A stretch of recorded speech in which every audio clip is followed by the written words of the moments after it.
Hindi ako vlogger, hindi din ako content creator, pero alam mo ba na kumikita ako sa aking social media account sa TikTok and FB Reels ng 20 up to 50,000 per month. Depende pa yan sa effort and discarding na gagawin mo.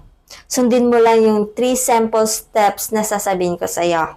Number 1, mag-comment ka sa baba ng video na to kung ilang taon ka na. Kung ikaw man ay OFW, mag-comment ka dyan kung saan lugar ka ngayon. Steps 2, mag-like and share ka sa video na to para makita ko yung pangalan mo. And step 3, dapat meron kang verified GCash.